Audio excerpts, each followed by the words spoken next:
봉독하겠습니다. 하나님의 말씀입니다. 잘 들으십시오.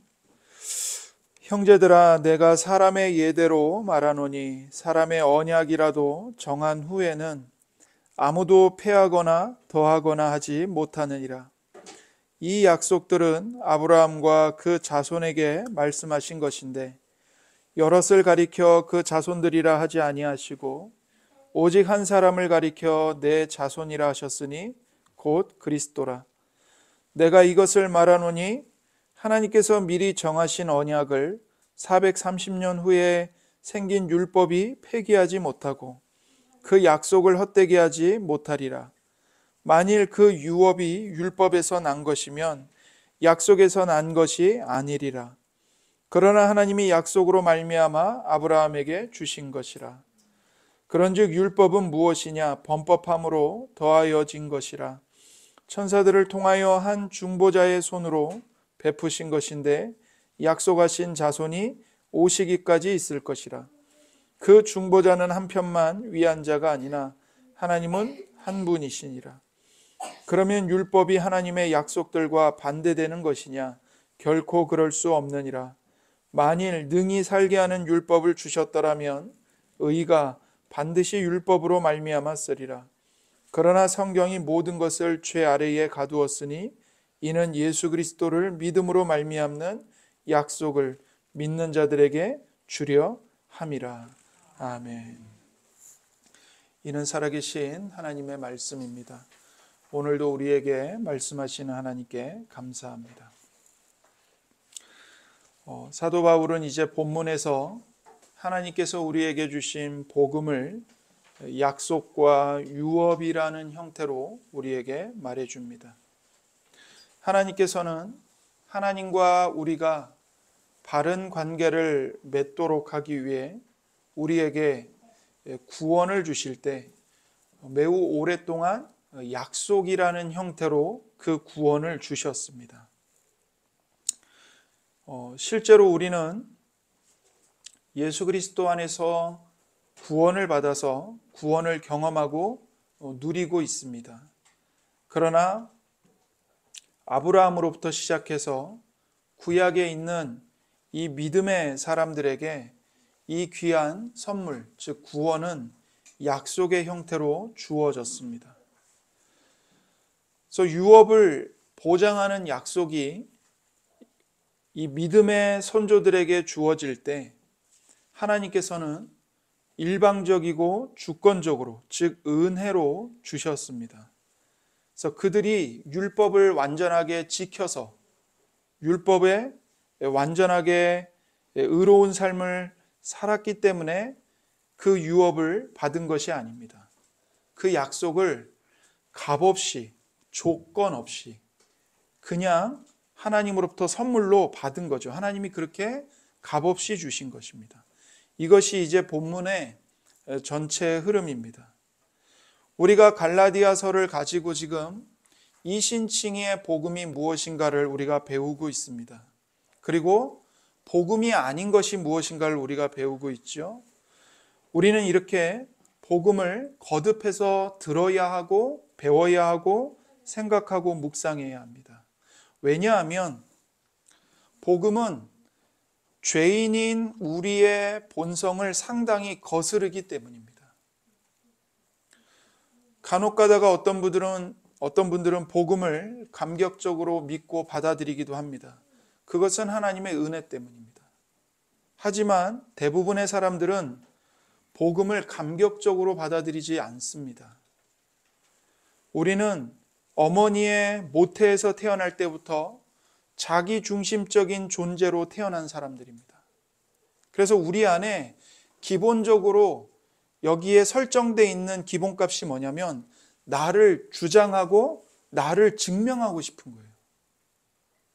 그러니까 나를 드러내지 못하면, 내가 이 모임의 중심이 되지 않으면, 내 자존심이 세워지지 않으면 우리는 본성적으로 못 견디는 사람들입니다.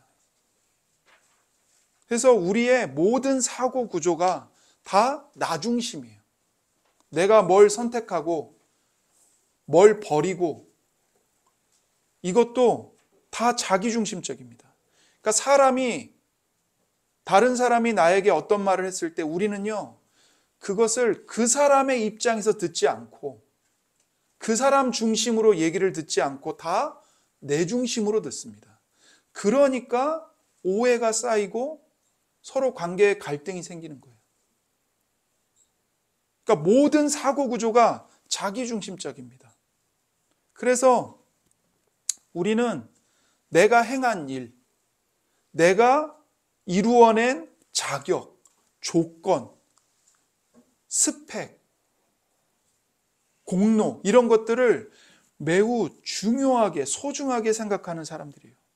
그래서 이런 것들은 내가 남보다 낫고 훌륭하다고 생각하게 만들어줍니다.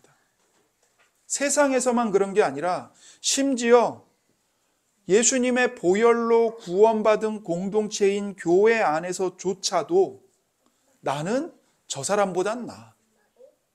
나는 누구보다는 그래도 나아. 이것을 교회 공동체 안에서조차도 끊임없이 확인하려고 한다고요. 그걸 주장한다고요. 그러면서 우리는 차별을 정당화해요. 내가 누구보다 더 나아. 그러면서 자기 스스로를 높입니다. 그래서 교회 안에 들어와서도 그 교회가 가지고 있는 어떤 종교적인 틀, 교회 안에 통용되는 문화, 교회의 관습, 이런 것들을 가지고 나와 다른 사람을 차별화하고 정당화하는 거죠. 그리고 이런 종교를 좋아하는 겁니다. 그러나 복음은 끊임없이 우리 안에 있는 그 자기중심성, 그리고 우리가 만들어내는 차별성, 종교성을 끊임없이 깨부숩니다. 그래서 복음은 율법을 통해 끊임없이 우리 모두가 죄인이고 믿음이 아니면, 은혜가 아니면 구원받을 수 없다고 가르칩니다. 사람들은 겉으로 볼 때 하나님의 은혜로 값없이 구원받고 하나님의 은혜로 하나님께 받아들여진다는 것을 환영하는 것처럼 보여요. 그러나 율법이 우리의 죄를 지적하는 것은 매우 싫어합니다. 하나님의 말씀이 나의 악함, 내 안에 숨겨진 죄성을 드러내는 것은 매우 싫어해요. 왜요? 하나님의 말씀이 나의 숨겨진 죄성을 드러내는 순간 나는 저 사람보다는 낫다라고 내가 스스로 만들어낸 자기 오름이 다 깨부수어지거든요. 거기서 자기 의가 다 부서지는 거예요. 그러니까 하나님께 그냥 있는 모습 그대로 받아들여진다는 복음은 듣기 좋아하지만 하나님의 율법이 우리 가면 속에 숨겨진 탐욕, 교만, 위선, 자기중심성, 이런 것들을 드러내게 되면 그거는 불편하게 느끼는 거예요. 그래서 어떻게 하죠? 하나님 앞에서 내가 죄인임을 인정하고 예수님의 보배로운 피를 받아들이는 게 아니라 어떻게 합니까? 더 가면을 쓰고 자기 죄를 숨기려고 합니다. 더 어떤 율법을 철저하게 지키고 고행을 하고 봉사를 하고 선행을 더 많이 하고 금욕적인 삶을 살면서 종교적인 열심이나 인간적인 기여를 해서 거짓된 안정감을 누리고 싶어 하는 거예요. 이건 뭐와 같은 거냐면 에덴 동산에서 하나님의 말씀을 어긴 아담과 하와가 하나님의 얼굴을 보는 게 두려워 자기들의 벗은 몸을 무화과 나무 잎으로 감추는 것과 똑같은 겁니다. 죄를 지은 인간은, 타락한 인간은요, 본능적으로 자기 죄에 대한 수치심이 있어요. 죄책감이 있어요. 그래서 하나님과 사람들 앞에서 뭘 하느냐? 끊임없이 무화과 나무 잎을 만들어 자기 수치심을 가리는 거예요. 선행으로. 종교적인 의식을 열심히 행하는 것으로. 세상에서 성공하는 것으로. 부와 힘과 권력을 가져서 다른 사람들이 나를 무시하지 못하도록 함으로써 다 그게 뭐예요? 무화과 나무 잎으로 자기의 죄책감과 부끄러움을 계속 감추는 거예요. 그런데 이것이 바로 우리 속에 있는 부패한 죄성을 드러내고 있는 것이죠. 그래서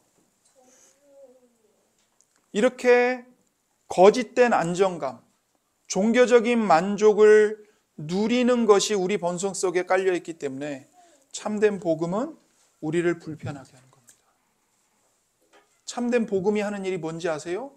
여러분과 제가 스스로 만들어낸 무화과 나무 잎을 다 찢는 겁니다.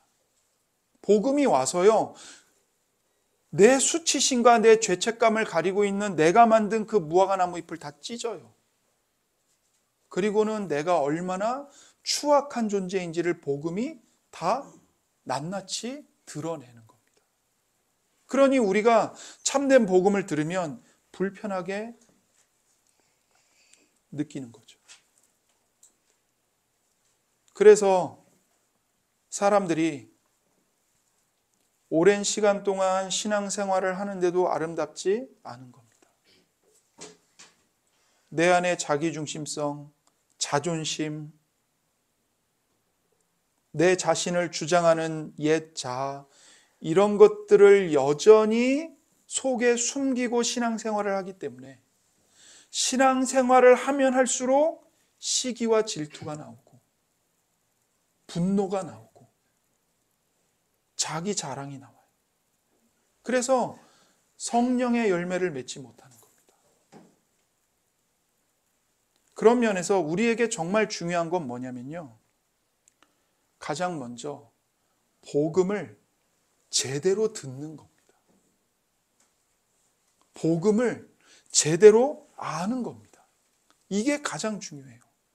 복음을 모른 채 그저 행동만을 고치도록 하면 또 다른 바리새인과 위선자를 양산해낼 뿐인 겁니다.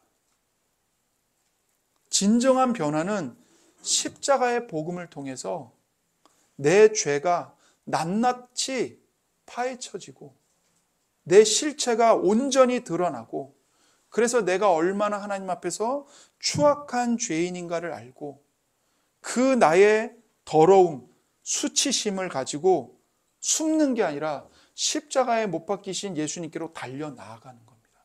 그래야 아담과 하와가 가죽옷을 입었던 것처럼 우리가 그렇게 예수님 앞에 나아가야 예수님의 의의 옷을 우리가 덧입을 수 있는 겁니다.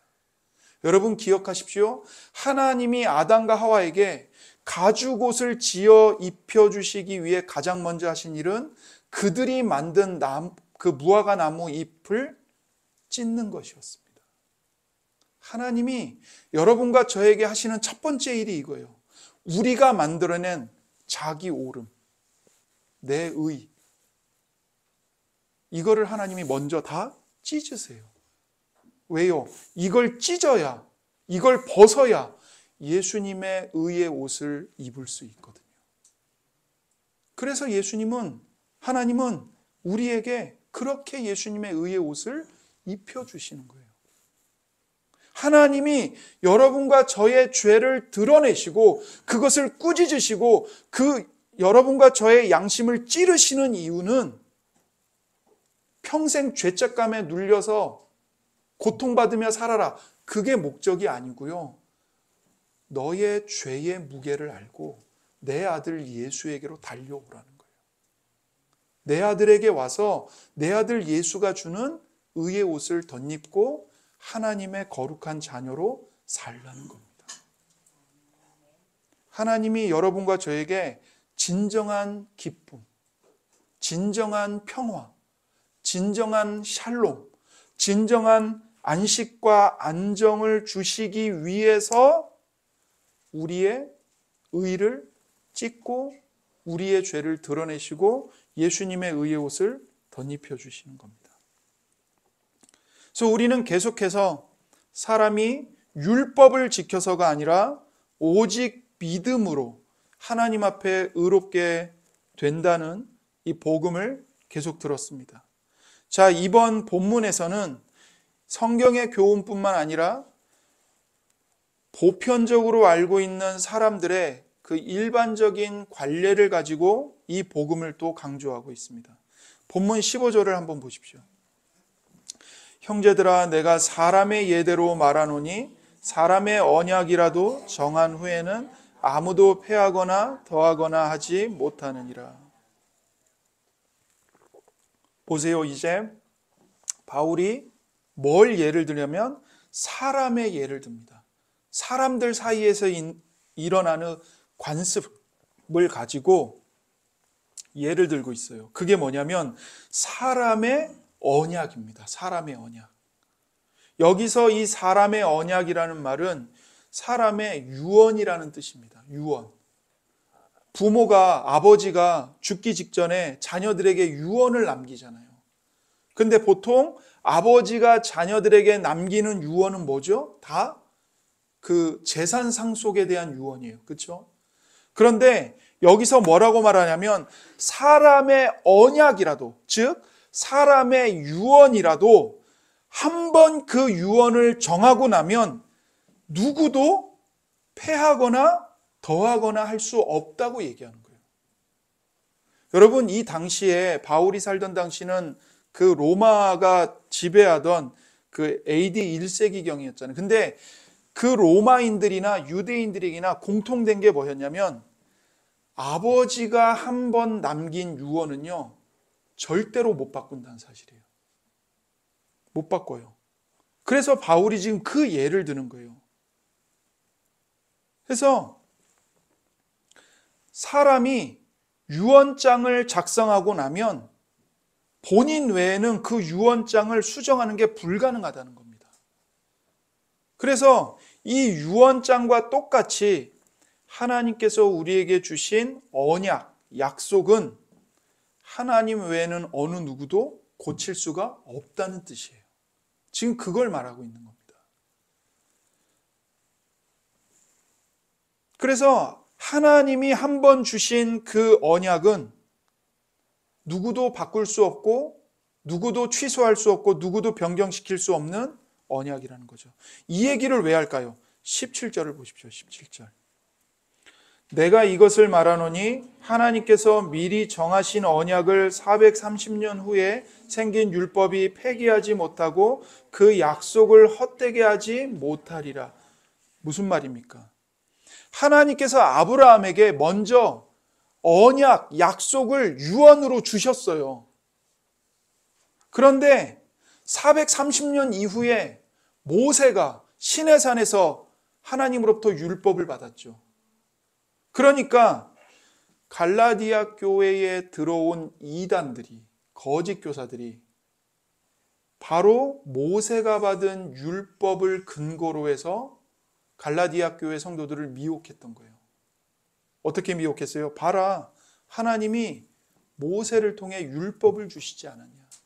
그러니 구원은 오직 믿음으로 받는 게 아니라 믿음에 더하여 행위로, 너희가 율법을 지키는 행위를 믿음에 더해야만 구원받을 수 있다. 만약에 믿음으로만 구원받는 거라면 하나님이 430년 후에 왜 율법을 주셨겠느냐, 이렇게 미혹을 한 거예요. 여러분, 그럴듯하죠? 아브라함이 이스라엘의 조상으로서 하나님으로부터 언약을 받았어요. 구원의 약속을 받았어요. 그런데 그 이후에 모세가 하나님으로부터 율법을 받았어요. 하나님이 약속도 주시고 율법도 주셨어요. 그러면 기본적으로 어떻게 생각이 돼요? 아, 구원은 믿음으로만 받는 게 아니고 약속으로만 받는 게 아니라 율법을 지키는 행위도 있어야 되는 거구나. 이렇게 생각하기가 쉽죠. 갈라디아 교회에 들어온 이단들이 그렇게 미혹을 한 거예요. 거기에 대해서 바울은 지금 반박을 하고 있는 거예요. 얘들아, 사람의 예를 한번 생각해 봐라. 사람이 유언을 남기면 그 유언을 누구도 못 바꾼다.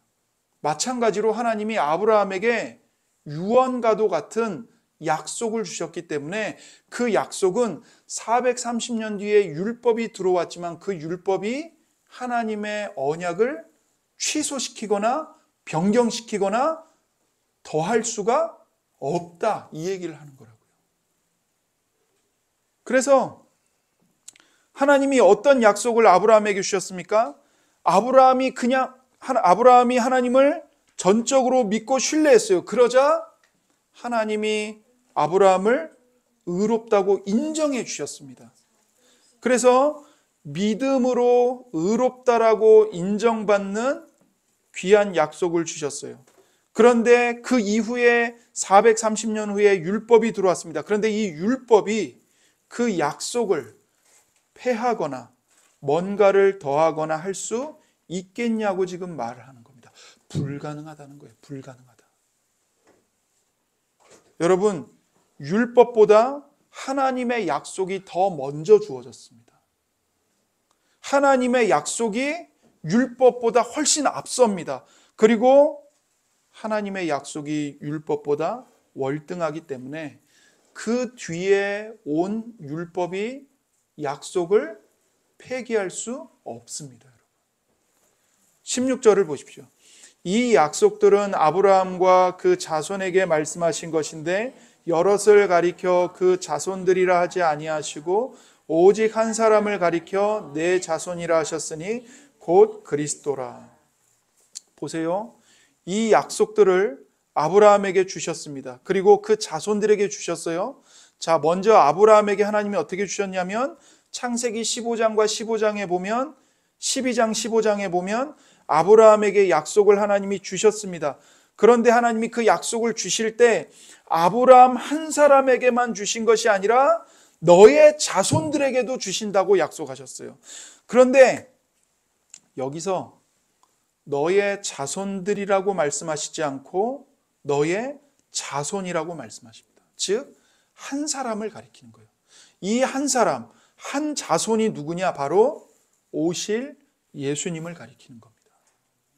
그래서 믿음으로 의롭다 하심을 받는 귀한 은혜의 약속을 아브라함에게 주셨고 그 약속이 누구에게 주어져요?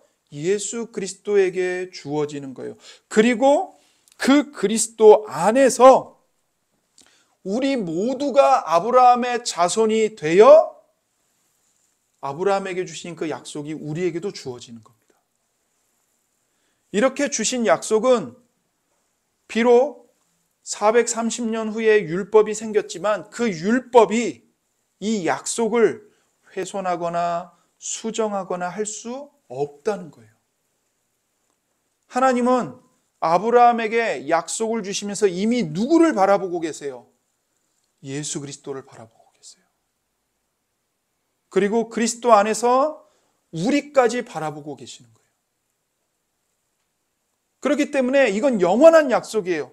그래서 하나님의 약속은 그 어떤 것으로도 그 누구도 절대로 폐기하거나 수정하거나 더할 수가 없는 겁니다.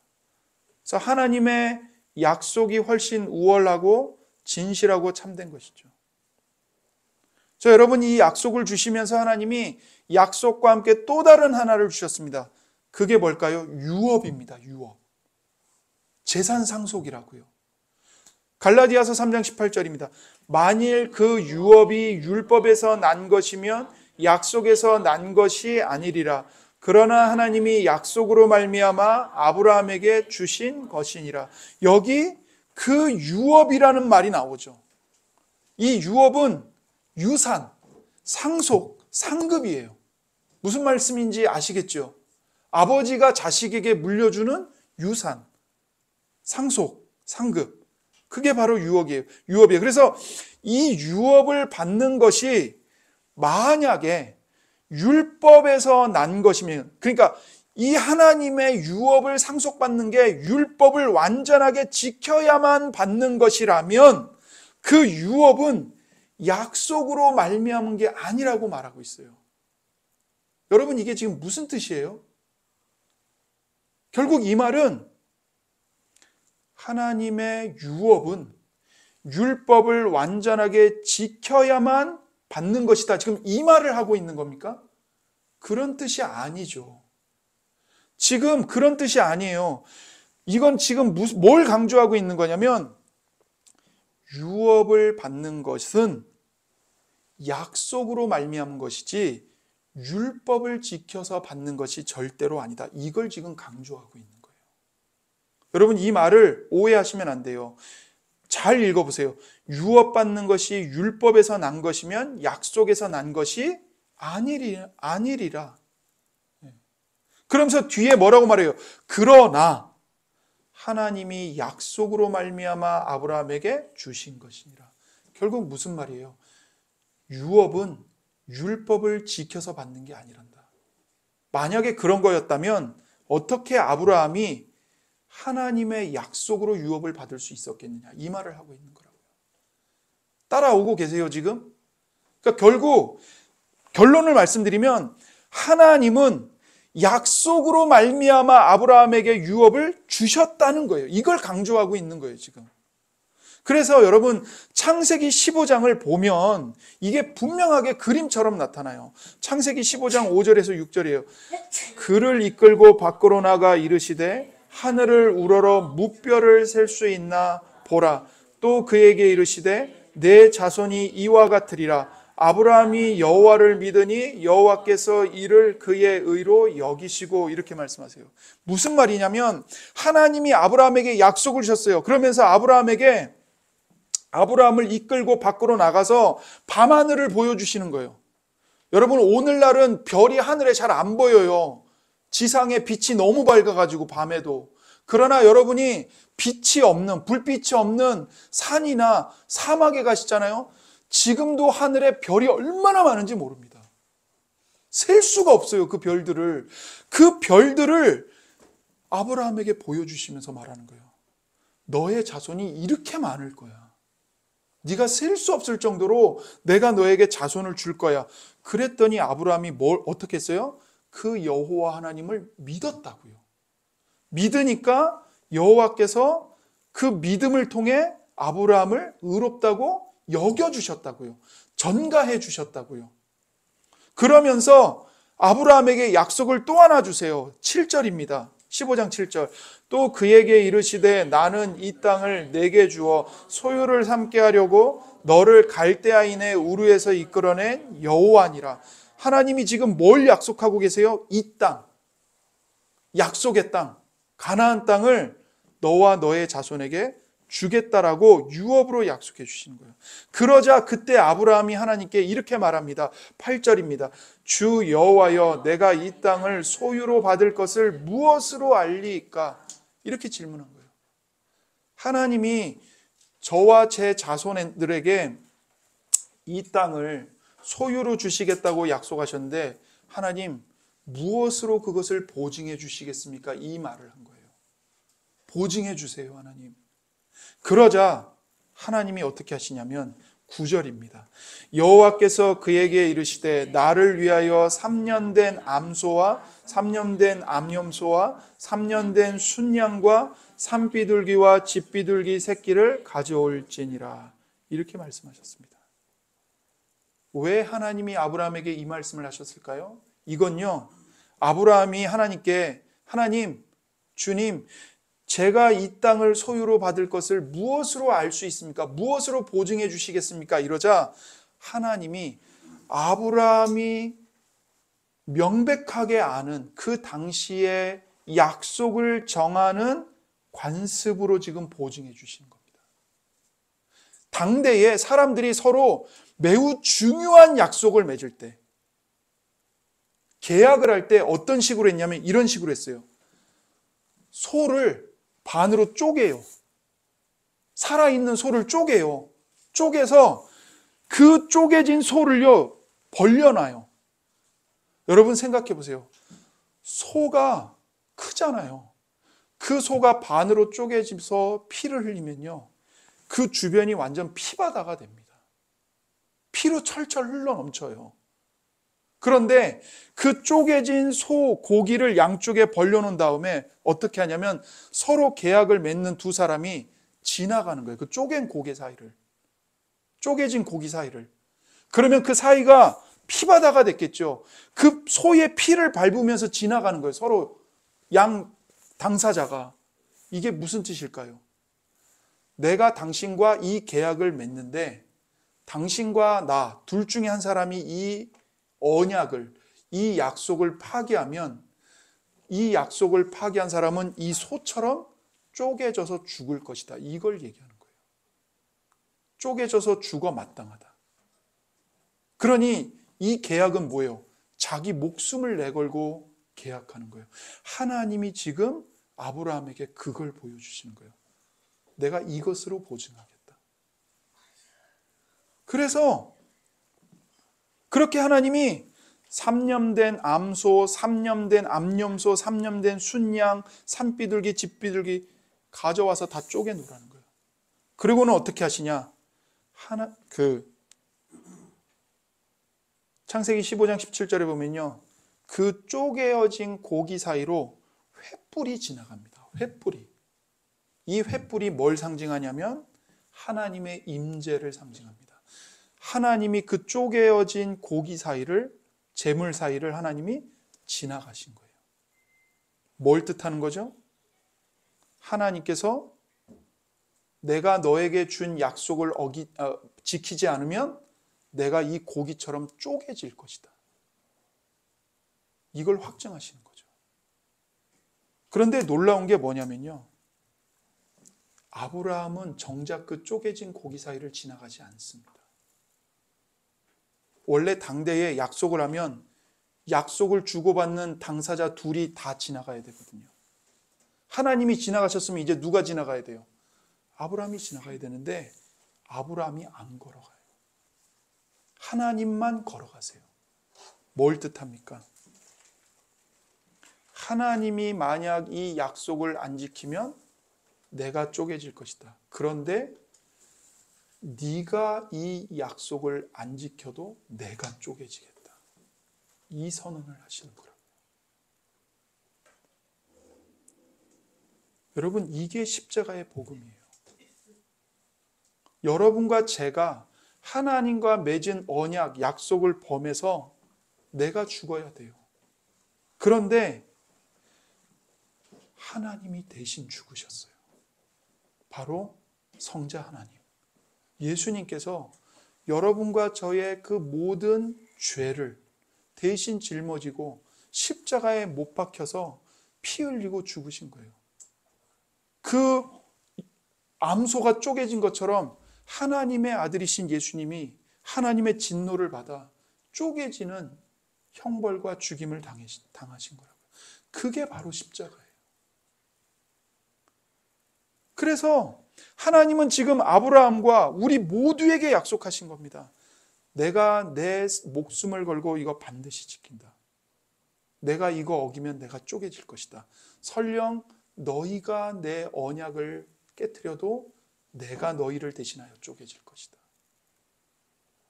그래서 여러분, 하나님의 유업을 받는 것은 율법을 지켜서 받는 게 아닙니다.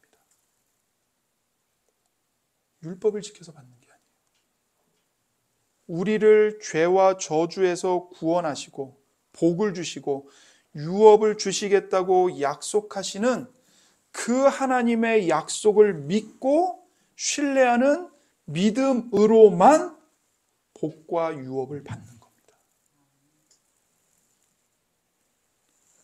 그래서 하나님은 아브라함과 아브라함 후손들에게 복을 주시고 유업을 주시겠다고 말씀하셨어요. 약속하셨어요. 아브라함에게는 이 유업이 가나안 땅이었어요.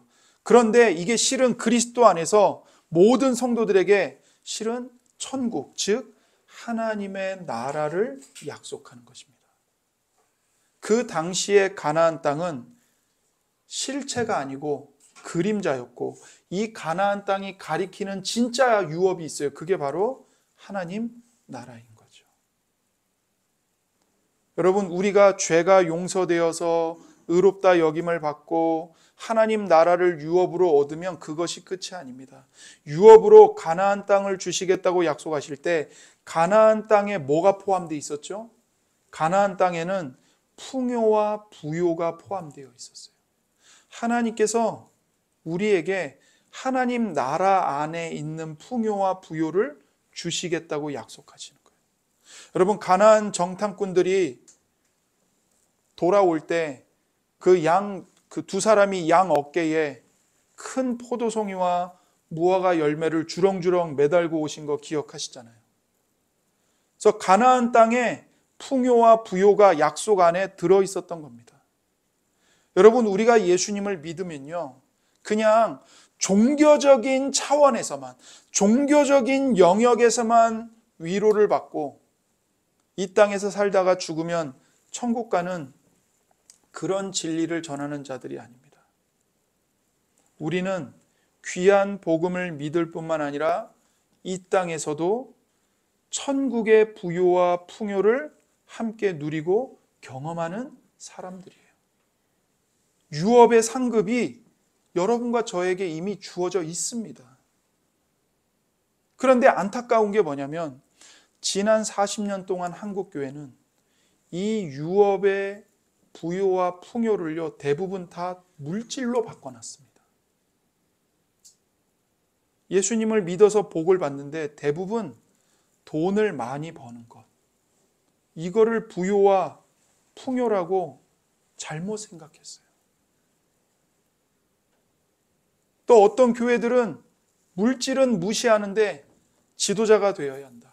지도자가 되어서 명예를 갖고 권력을 갖고 그렇게 살아야 된다. 이걸 많이 가르쳤습니다. 그러니까 좋은 지도자가 되어서 사회를 이끌어가는 복을 부요와 풍요라고 생각하고 가르친 거죠.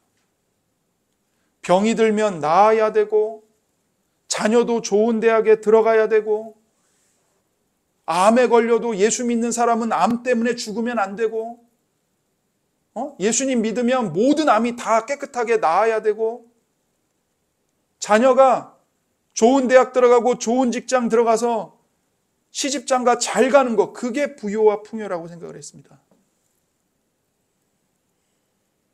물론 그런 부분도 어떤 면에서는 있죠. 이것이 완전히 틀렸다고 말할 수는 없습니다. 우리가 주님을 믿고 기도할 때 우리 질병이 낫는 일들이 실제로 일어나기도 합니다. 우리에게 많은 재물도 주십니다. 틀림없이 그런 요소가 있어요. 그러나 그것은 아주 작은 일부분에 불과할 뿐입니다. 주님이 우리에게 주시는 풍요는 가난 속에서도 부요를 능가하는 풍요입니다. 모든 사람을 부자로 만들어주는 풍요가 아니고요. 내가 처한 상황에서 예수님 때문에 만족하고 그 가난을 이기며 살아갈 수 있는 풍요인 겁니다. 사랑하는 사람이 질병에 걸려서 낫기를 기도하는데 병이 안 나아요. 결국엔 먼저 하늘나라로 떠났어요. 그러나 그런 상황에서도 예수님을 신뢰하기 때문에 부요와 풍요를 누리는 것입니다. 자녀를 키우면서 바라는 대로 되지 않을 수 있어요. 그러나 그럼에도 불구하고 그 자녀를 짊어지고 살아갈 수 있는 부요와 풍요가 복음 안에 있는 겁니다. 여러분, 우리 사회는 학력을 매우 중요시합니다. 어느 학교 나왔는가? 똑똑한 것을 매우 중요하게 여겨요. 그런데 사람이 참 나이스해 보이고 딱 봐도 공부 많이 하고 탁월해 보이는 사람이어도 오히려 쌀쌀맞고 차갑고 별로 보탬이 안 되는 경우가 많습니다. 하나님 앞에서 섬겨야 할 사람을 섬기고 질고가 무엇인지 알아서 눈물을 흘릴 줄 알고 고통이 뭔지 아는 사람이 아파하는 자들과 함께 마음을 같이 할 수 있는 겁니다. 그러나 세상이 길러내는 사람들을 한번 보십시오. 지난 40년 동안 성도들도 세상 사람들과 똑같이 외형적인 모습을 부요와 풍요라고 생각했습니다. 그걸 복이라고 생각했다고요. 아무리 설교를 해도 그 신화를 깨트리려고 하지 않습니다. 내가 이렇게 평생 예수님 믿고 교회 충성하고 봉사하고 뼈가 바스라지도록 하나님을 위해서 일했는데 하나님 내 자식들에게 주신 게 뭐가 있어요? 이것밖에 남는 게 없다고요. 이건 복음이 아니에요. 여러분, 우리가 살아가는 이 땅에서 예수님을 믿고 의롭다함을 받는다는 것은 그저 종교적으로 의롭다함을 받고 끝나는 것이 아닙니다. 우리는 이 땅에서 참된 부요가 무엇인지를 경험하며 살아갑니다. 우리가 비록 가난해도 병이 들었어도 세상의 기준으로 볼 때 실패하고 망한 것 같아도 세상을 다 가진 사람들과 비교할 수 없는 부요함이 우리 안에 있어요. 바로 예수님.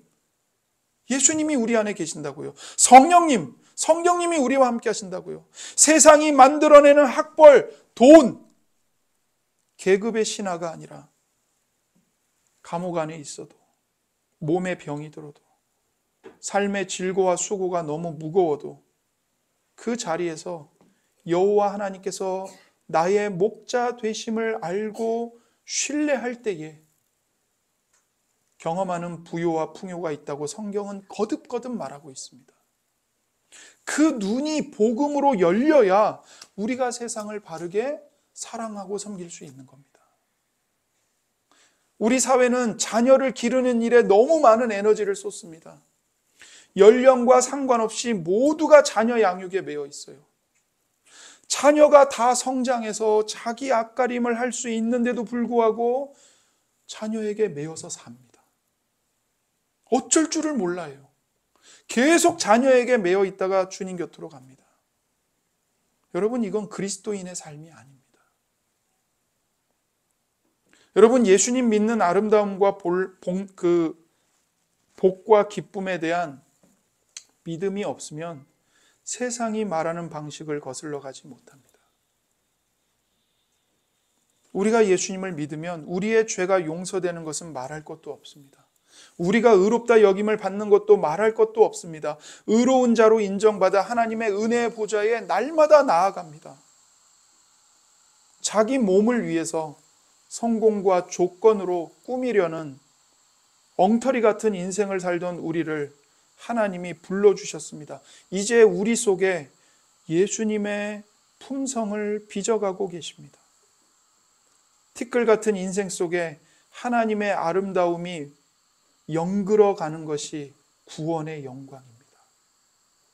질그릇과 같이 깨어지기 쉬운 사람 하나를 위해서 하나님은 하나밖에 없는 아들 예수님을 십자가에 못 박아 죽이시는 것을 주저하지 않으셨습니다. 네가 설령 내 언약을 깨트려도 내가 죽을 것이다. 이게 바로 하나님이 주신 복음의 은혜이고 구원입니다. 이런 영광이 우리 속에 있는데 어떻게 예수님을 믿으면 내 자신이 잘 되고 병들면 낫고 내 자식, 손자, 손녀까지 잘 되는 것이 복음이고 기독교라고 생각할 수 있겠습니까? 여러분, 그것은 샤머니즘입니다. 무속신앙과 다를 바가 없습니다. 그거는 율법주의를 가르치는 세상 종교들이 말하는 겁니다. 복음은 그렇게 가르치지 않습니다. 우리에게는 이미 그리스도와 함께 모든 것이 다 주어졌기 때문에 그 무엇과도 비교할 수 없는 만족과 부요가 넘칩니다.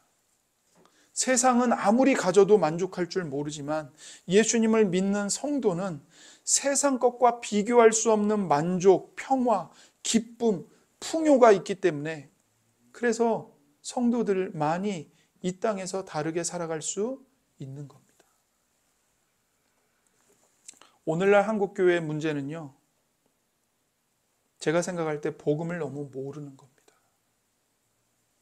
삶의 개혁을 외칠 때가 아니라 복음이 뭔지를 강단에서 먼저 그 복음을 진정으로 바르게 선포해야 합니다.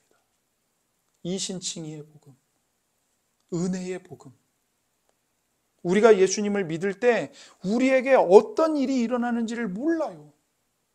그러니까 예수님 믿는 맛을 몰라요. 그렇기 때문에 예수님을 믿어도 여전히 눈에 보이는 것만을 좋아하는 겁니다. 예수님을 믿어도 다른 사람들이 나를 볼 때 뭔가 있어 보이는 것, 학식을 갖추고 사회적인 신분, 성공, 지위를 만들어서 그런 무화과 나무 잎 같은 것들로 나를 자꾸 포장해서 다른 사람들에게 무시당하지 않기 위한 조건들을 추구하는 거죠. 여러분, 그런 것들이 우리를 가치 있게 만들지 않습니다. 세상이 우리를 어떻게 보든지 우리 속에 있는 이 복음의 신비, 하나님과 함께 누리는 이 참된 복음의 비밀이 우리를 넉넉하고 풍요롭게 합니다. 그런데 신앙생활을 하면서도 그 맛이 무엇인지 모르니까 가시적으로 드러나는 것이 있어야 한다고 생각해서 복음의 핵심, 복음의 심장을 송두리째 빼앗겨버리는 일이 교회 안에서 일어나고 있는 겁니다. 여러분, 사람이 변화되는 것은요, 십자가의 사랑을 경험할 때 일어납니다. 나 같은 인간을 사랑하시되 끝까지 사랑하시고 이렇게 가증스럽고 위선자인 나를 사랑하시되 자기 아들까지 십자가에 못 박으신 아버지 하나님의 사랑을 알 때 우리는 진정으로 하나님을 사랑하고 이웃을 긍휼히 여기게 됩니다. 주님은요, 우리의 손목을 비틀어서 억지로 끌고 가시지 않습니다. 억지로 뭔가를 하도록 하지 않으십니다. 주님은 십자가의 복음으로, 십자가의 사랑으로 우리의 완악함을 다 녹이시고 우리의 이 교만함을 다 녹아내리게 하신 다음에 우리 중심을 바꾸어서 우리가 자원하여 기쁨으로 하나님을 사랑하고 이웃을 사랑하는 삶을 선택하여 살도록 우리를 변화시키십니다. 여러분, 오늘날 교회가 어느 자리에 서 있습니까? 예수님 믿고 부자 되어 높은 자리와 권력을 얻어 남부럽지 않게 떵떵거리며 사는 교회, 기득권의 종노릇하는 교회, 그런 교회를 향해서 현재 사람들이 뭐라고 말합니까? 눈꼴 시려서 못 봐주겠다, 이렇게 말한다고. 세상과 똑같이 교회 안에서조차 가진 사람, 힘 있는 사람, 성공한 사람을 자랑하고 앞세우는 그런 모습 때문에 사람들이 더 이상 교회에 주목하거나 귀 기울이지 않는 겁니다. 복음이 가르치는 진짜 이유를 잃어버렸기 때문이에요. 독생자 예수 그리스도를 못 박으신 그 귀한 복음을 잃어버렸기 때문입니다. 하나님을 사랑하고 이웃을 사랑하는 우리는 어떤 일이 우리 삶에 주어질지라도 주님을 본 영광 때문에 기꺼이 받아들일 수 있고 통과할 수 있습니다. 견고하고 요동할 수 없고 누구도 빼앗아갈 수 없는 이 하나님의 영광 때문에 세상이 모르는 기쁨과 감격이 우리 속에 있다면 우리는 더 이상 흔들리지 않을 것입니다. 우리가 그 복음을 다 잃어버렸기 때문에 교회가 세상의 장단에 맞추어서 춤을 추고 있고 그런 교회를 향해서 사람들이 눈꼴 시려서 못 보겠다고 말을 하고 교회가 이런 소리를 듣는 거죠. 여러분, 귀한 유업은 율법으로 말미암아 얻은 것이 아닙니다. 우리의 행위와 자격, 공로로 얻은 것도 아닙니다. 우리 자녀들이 세상에서 높은 지위에 올라가야만 하나님께 쓰임받는 것이 아닙니다. 우리 자녀가 높은 지위에 있든 낮은 지위에 있든 세상에 어느 직업을 가졌든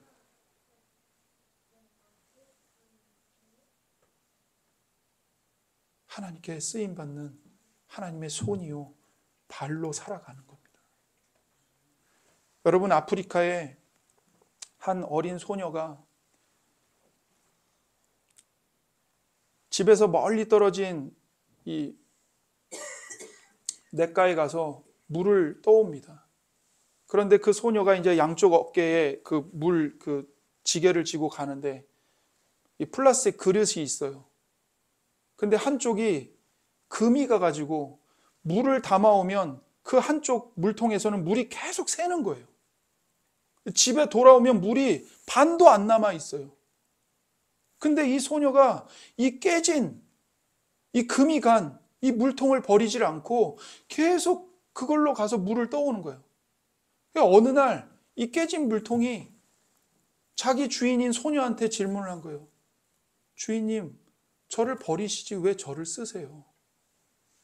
제가 가져가서 물 담아봐야 저는 물을 다 갖고 오지도 못하고 오는 도중에 절반 이상이나 다 쏟아버리고 그냥 오는데 왜 저같이 깨진 그릇을 쓰시는 거예요? 근데 소녀가 그 깨진 그릇에게 뭐라고 한 줄 아세요? 그래, 너는 깨져서 물을 다 담아오지 못하지. 물을 질질 흘리면서 오지. 그러나 네가 지나온 길을 봐라. 네가 그렇게 깨져서 물을 흘렸기 때문에 너와 내가 지나오는 그 길에 꽃이 자라나고 꽃밭이 되었다. 그래서 내가 너를 버리지 않는 거야. 여러분, 하나님 앞에서 여러분과 저는 다 깨진 그릇이에요. 하나님이 아무리 물을 담아줘도 다 질질 쏟으면서 산다고요. 근데 하나님이 우리를 안 버려요. 왜요? 깨진 그릇이기 때문에. 그 깨진 틈 사이로 하나님의 사랑, 하나님의 은혜, 예수님의 희생, 예수님의 눈물, 그게 내가 만나는 사람들에게로 다 흘러가는 거예요. 그리고는 그게 꽃이 되게 하고 열매가 되게 하는 거예요. 우리는 세상의 기준에서 물통이면 물을 한 방울도 흘리지 말고 다 담아와야지, 이것밖에는 생각할 줄 몰라요. 그러나 하나님은 십자가의 복음의 기준으로, 가치관으로 깨진 그릇은 우리를 쓰시는 거예요. 깨졌니? 그래, 깨진 틈 사이로 내 사랑을 세상에 다 쏟아부어라. 흘려보내라.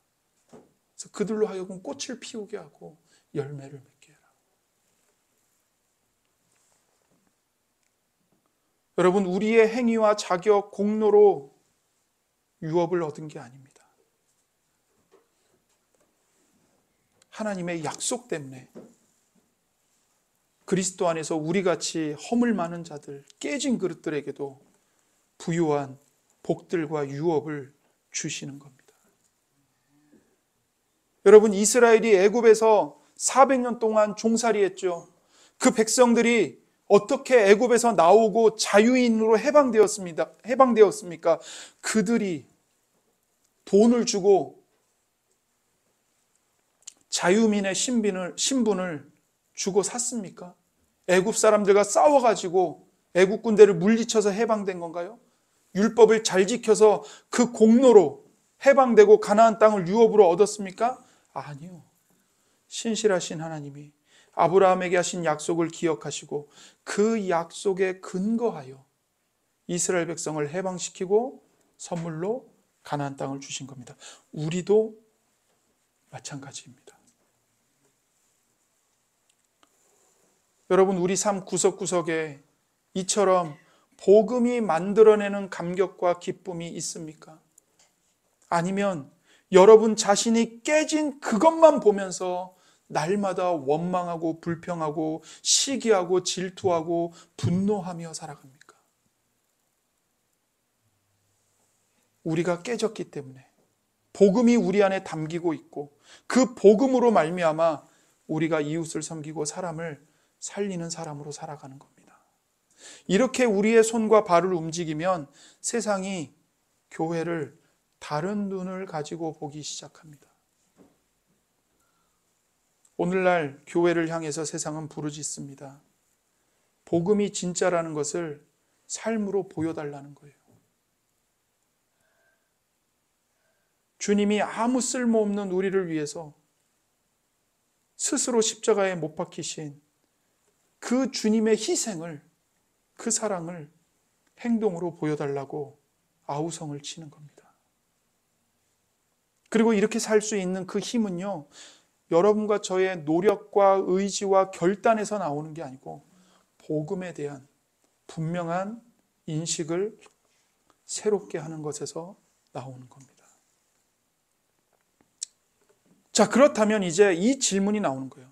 뭐냐면, 그렇다면 율법은 대체 무엇 때문에 주어진 겁니까? 이 질문을 해결해야죠. 아브라함 이후에 430년에 모세를 통해서 율법이 들어왔잖아요. 그럼 율법은 뭐 때문에 주어진 겁니까? 19절을 보십시오. 그런즉 율법은 무엇이냐? 범법함으로 더하여진 것이라. 천사들을 통하여 한 중보자의 손으로 베푸신 것인데 약속하신 자손이 오시기까지 있을 것이라. 여기서 율법에 대해 세 가지로 말합니다. 첫 번째, 율법은 왜 주어졌는가? 범법함으로 말미암아 주어진 것입니다. 범법함 때문에. 그러니까 범법, 율법을 어긴 죄 때문에 주어졌다는 거예요. 그래서 율법은 본질적이거나 필수적인 것이 아닙니다. 필수적인 것은 약속이면 충분해요. 그런데 율법이 약속 이후에 더해졌습니다. 율법은 본질적인 것이 아니라 추가된 것입니다. 두 번째로 율법은 천사를 통해서 한 중보자의 손으로 베푸신 겁니다. 약속은요, 하나님이 아브라함에게 직접 주셨어요. 중보자가 필요 없어요. 그런데 율법은 천사를 통해서 모세의 손을 빌려서 주신 겁니다. 몇 단계를 거친 거죠. 그러니까 직접 하나님이 주신 언약과 천사와 모세의 손을 통해서 주어진 율법, 어떤 것이 더 고귀하고 소중하겠습니까? 당연히 하나님이 직접 주신 언약, 약속이 본질이고 우선이고 고귀한 겁니다. 20절을 보세요. 20절. 그 중보자는 한 편만 위한 자가 아니나 하나님은 한 분이시니라. 이건 되게 어려운 구절입니다. 학자마다 해석이 다양해요. 그런데 제가 말씀드릴 수 있는 건 이거예요. 이 중보자는 한 편만을 위한 것이 아니라는 겁니다. 그러니까 율법을 위해서는 중보자가 필요했어요. 중보자는 언제나 이의 당사자인 쌍방을 위해 존재하는 거죠. 이쪽과 저쪽. 그런데 하나님은 한 분이세요. 하나님께서 아브라함에게 주권적으로 언약, 약속을 직접 주셨습니다. 그러니 이것은 쌍방에게 필요한 중보자가 아닌 거죠. 약속은 한 분이신 하나님이 주도적으로 아브라함에게 직접 주신 겁니다. 그러므로 상황에 따라서 달라지거나 쌍방에 의해서 조정될 수 있는 게 아니라는 거예요. 약속은 하나님의 넘치는 풍성하심과 신실하심에 근거했기 때문에 변할 수 없는 겁니다. 그래서 약속은 율법보다 귀한 겁니다. 세 번째로, 율법은 약속하신 자손이 오시기까지 있는 겁니다. 율법은 제한적이고 한시적으로 주어진 것입니다. 이걸 기억하세요. 율법은 제한적이고 한시적으로 주어진 거예요. 그럼 율법이 이와 같이 세 가지 목적을 위해서 주어졌는데, 우리가 이제 첫 번째 부분을 한 번 더 생각해 보기를 원합니다. 율법은 본질적인 것이 아니고 범법함으로 추가된 것입니다. 다시 말해 율법은 율법을 범하는 죄 때문에 주어진 겁니다. 그래서 율법이 이 땅에 더해진 것은 죄로 드러내기 위해서 주어졌다는 겁니다. 죄를 죄로 드러내기 위해 주어졌다는 거예요. 여러분, 우리는 죄인입니다. 우리는 불완전한 죄인이에요. 근데 이 부분에 대해서는 대부분 다 동의를 해요. 그런데 한 걸음 더 들어가서 그 죄가 너무나도 악해서 지옥의 형벌을 면할 수가 없습니다. 지옥에서 영원히 벌받아 마땅해요. 그만큼 우리의 죄가 흉악합니다. 그런데 이렇게 말하면 대부분 동의하기가 어려울 것입니다. 교회 안에서도요, 말을 안 할 뿐이지 다 이렇게 생각해요. 내가 이 땅에서 그래도 물론 내가 죄인이지. 그러나 내가 범한 그 작은 죄들 때문에 내가 지옥에서 영원히 벌을 받아야 된다고? 그게 하나님의 공이라고? 그건 좀 아닌 것 같은데라고 생각하는 분들이 교회 안에 굉장히 많아요. 말을 안 할 뿐이에요. 왜요?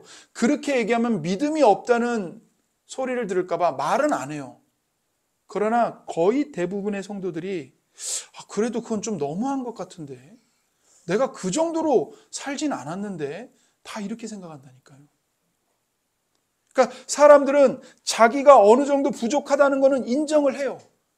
그러나 내가 영원히 지옥에서 벌을 받아야 될 정도로 사악하다고? 나는 그렇지는 않은데, 이렇게 생각한다고요. 동의하지 않는다고요. 그런데 율법이 와서 우리의 눈을 열어줍니다. 그리고는 우리의 실체를 보여줘요. 그리고는 우리가 얼마나 악한 자들인지, 사탄만큼이나 교만한 자들이라는 것을 율법이 드러내는 겁니다. 그래서 율법이 와서 자신의 실체를 보여줄 때까지 사람들은 자신의 죄성과 악함을 인정하지 않습니다. 교양도 있고 품위도 있고 일정한 교육도 받았기 때문에 자기 실체를 놓칠 위험성이 있어요. 그 모든 교양과 문화와 규범 밑에서 우리는 자신을 바르게 드러내지 않고 진짜 모습을 보지 못할 위험이 있습니다. 율법이 와서 체면, 문화, 교양 밑에 감추어진 우리의 본성을 들춰내는 겁니다. 죄를 깨닫게 하는 거죠.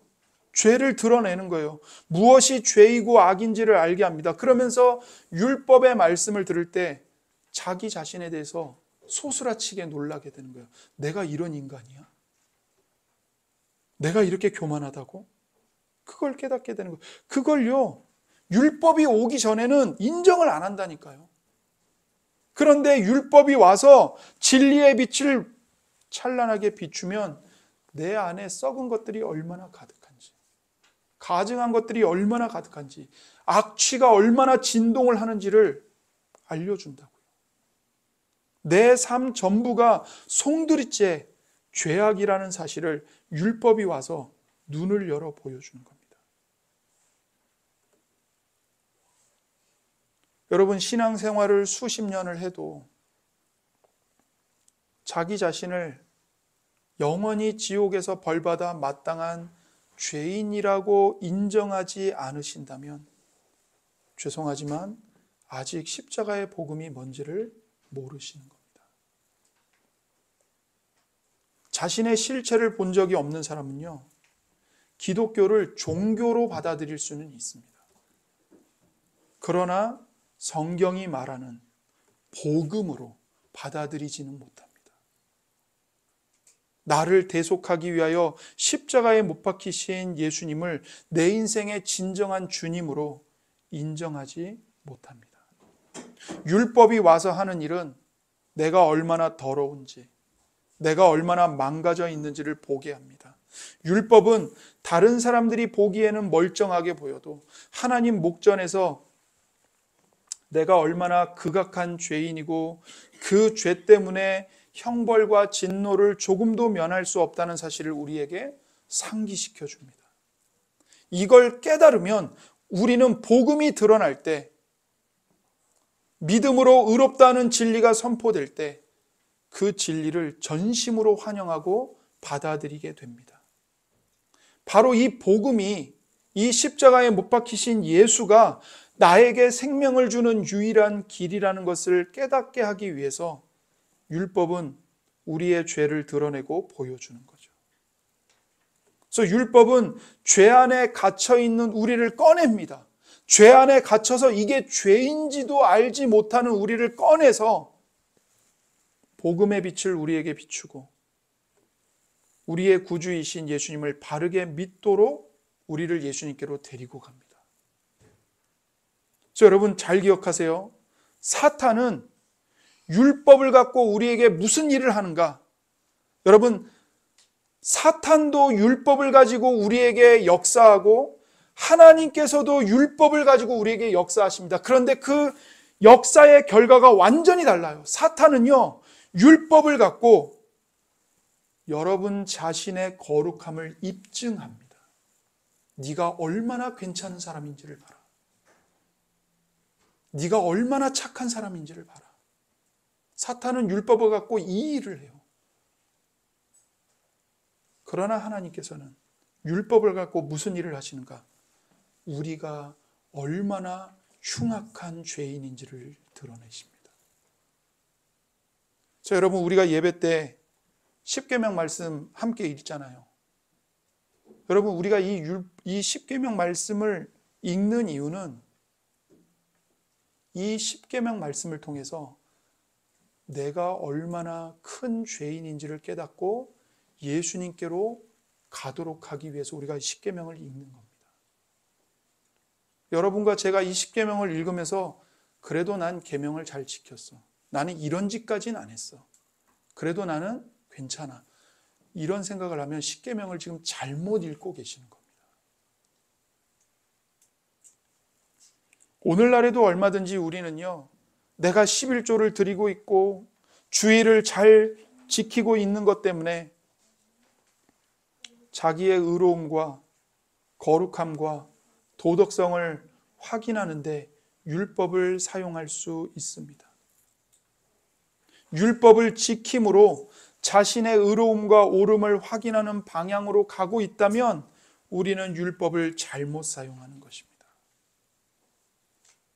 절망을 모르는 사람은 결코 희망을 찾지 않습니다. 율법을 모르면 그 사람은요, 절대로 구원의 길을 찾지 않습니다. 그래서 마틴 루터가 이렇게 말했어요. 율법의 기본적 요점은 인간을 향상시키는 게 아니라 악화시키는 것이다. 말하자면 율법은 인간의 죄를 폭로하고 그것을 깨닫게 함으로써 스스로 겸비하게 하고 두려워하게 하고 깨지게 하고 부서지게 한 뒤에 그들로 하여금 은혜를 구하게 하고 마침내는 복된 시인 그리스도께로 나아오게 한다. 여러분, 율법이 하는 첫 번째 일은 바로 이겁니다. 여러분과 저의 죄를 폭로해서 여러분과 저를 깨트리는 겁니다. 부서지게 만드는 겁니다. 그리고 그 부서진 마음을 가지고 우리의 구주이신 그리스도께로 나아오게 하는 것입니다. 율법은 우리의 실상을 보여주고 그리하여 결국은 그리스도의 실상을 우리에게 가르쳐 보입니다.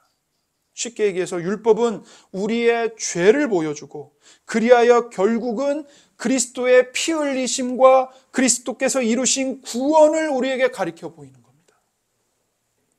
예수님만이 우리의 구주이십니다. 예수님만이 우리를 위해 율법을 지키셨고 우리 대신 죽으셨기 때문에 우리는 약속된 복을 받을 수 있습니다.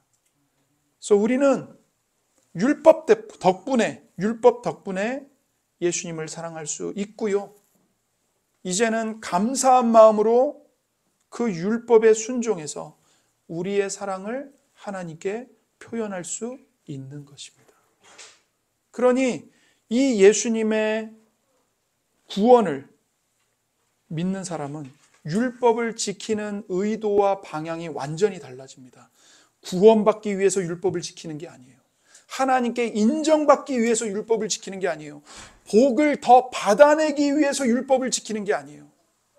오히려 하나님께 이미 받아들여졌고 용서를 값없이 영원히 받았고 그리스도와 함께 모든 좋은 복을 유업을 다 선물로 받았기 때문에 그 하나님의 사랑에 감사하여 하나님의 율법을 지키는 겁니다. 하나님 감사합니다. 하나님 뜻대로 살고 싶습니다. 그래서 계명을 따라가는 겁니다.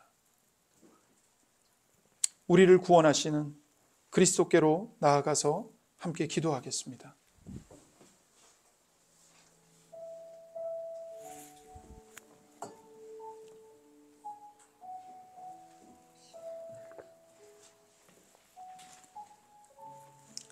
살아계신 하나님 아버지, 감사합니다. 이 시간 다시 한번 하나님, 율법과 복음의 관계를, 약속과 율법의 관계를 우리가 바르게 깨달을 수 있도록 하나님 도와주시옵소서. 하나님께서 율법을 주시기 이전에 먼저 아브라함에게 언약, 약속을 주셨고 유언을 주셨고, 하나님 그 무엇도, 율법조차도 하나님의 약속을 깨뜨릴 수 없다는 것을 우리가 다시 한번 마음에 되새길 수 있도록 하나님 도와주시옵소서. 하나님, 정말 우리가 날마다 하나님의 언약을 깨뜨리고 범함에도 불구하고 하나님이 우리를 심판하시는 대신에 하나님의 영원한 아들이신 성자 하나님이 심히 우리를 위하여 십자가에 못 박히시고 우리를 위하여 그 언약을 깨뜨린 그 죽음의 형벌을 예수님이 받아주셨습니다. 그 예수님 때문에 더 이상 우리는 율법을 지킴으로 자신의 의로움과 옳음을 확인하거나 입증하는 것이 아니라 오직 하나님의 은혜만을 신뢰하고 의지함으로 오직 예수 그리스도께로 달려가고 나의 죄악됨을 예수님 앞에 인정하고 자복하며 오직 예수님의 보배로운 피, 예수님의 십자가의 희생, 죽으심을 의지함으로 구원받아 의롭다함을 받아 하나님의 자녀가 되고, 이제는 하나님의 사랑에 감격하여 감사하여 율법을 지키며 살아가는 우리 모두가 되게 하시니 하나님의 은혜를 더욱더 깨닫게 하시고 하나님의 은혜를 우리가 더욱더 알게 하시고, 정말로 하나님, 우리가 이 율법을 하나님 우리 자신의 거룩함을 입증하는 대로 사용하는 것이 아니라 하나님, 우리가 죄인임을 깨닫고 더욱더 예수 그리스도를 발견하고 예수 그리스도의 그 보배로운 피에 우리의 전 존재를, 전 인격을, 삶의 모든 것을 내어 맡기는 우리 모두가 되도록 하나님 도와주시옵소서. 하나님의 율법의 말씀으로 죄 안에 갇혀 있는 우리를 꺼내어 복음을 기뻐하게 하시고 우리의 구주이신 예수 그리스도를 바르게 믿도록 우리를 인도하여 주시옵소서. 오직 예수님만이 하나님 우리의 구원이십니다. 율법을 통해 우리의 실상, 우리의 죄악됨을 보여주시고, 그리하여 그 율법을 통해 그리스도의 구원과 그리스도의 의로우심을, 그리스도의 희생과 자비를 우리에게 보여주시고, 오직 예수님께로 나아가 예수님이 베푸시는 그 구원의 은혜를 값없이 선물로 받아 구원받고 그 부요와 풍요함을 받아 누리는 우리가 모두가 되도록 하나님 도와주시옵소서. 예수님이 우리를 위해 율법을 지키셨고, 예수님이 우리 대신 쪼개지셨고, 예수님이 우리 대신 피 흘리며 죽으셨습니다. 그러기에 우리가 약속된 복을 받아 누리고 있음을 깨닫고 오직 하나님 예수님을 사랑하며 감사한 마음으로 주님께 순종하며 우리의 사랑을 표현하며 고백하며 살아가는 우리 모두가 되게 하여 주시옵소서. 살아계신 하나님 아버지, 이 시간 하나님의 말씀을 통해 다시 한번 하나님께서 우리에게 주신 약속을, 율법이 더 이상 깨트릴 수 없고 폐기할 수 없다는 사실을 마음에 분명히 되새기게 하여 주옵소서. 오직 우리가 율법을 통해 우리가 얼마나 거룩한지, 우리가 얼마나 의로운지를 입증하는 것으로 사용하는 것이 아니라 오히려 그 율법 앞에서 내 죄악의 실상을 보게 하시고, 그 율법이 또한 우리에게 그리스도의 구원과 그리스도의 희생과 그리스도가 우리를 대신하여 받으신 저주와 그리스도께서 흘리신 피와 그리스도께서 십자가에서 완성하신, 다 이루신 구원을 우리에게 보여주고 있으니 오직 율법의 손을 붙잡고 그리스도께로 달려가는 우리 모두가 되도록 우리에게 살아있는 믿음을 더하여 주옵소서. 오직 예수님만이 우리의 구주이십니다.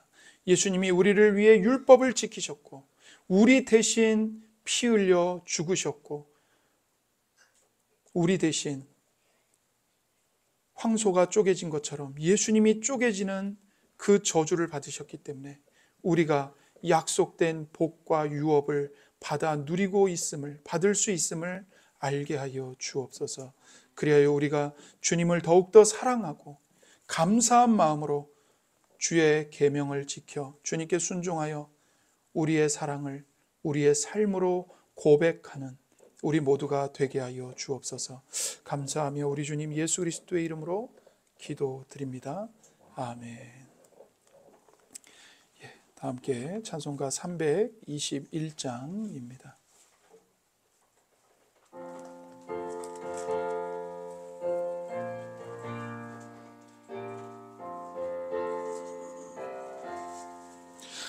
날 대속하신 예수께 내 생명 모두 드리니 늘 진실하게 하소서. 내 구주 예수여, 나 구주 위에 살리라.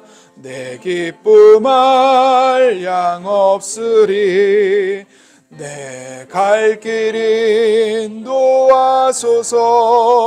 내 구주 예수여, 나 신 예수를 일평생 의지하오니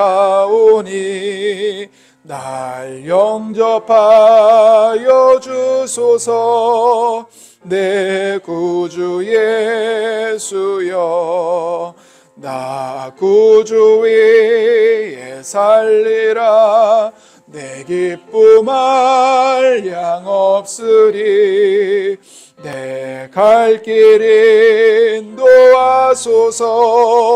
내 구주 예수여, 주 십자가에 달리사 날 자유하게 했으니 내 몸과 마음을 주 위에 다 쓰게 하소서. 나 구주 위에 살리라. 내 기쁨 알 양 없으리. 내 갈 길 인도하소서. 내 구주 예수여.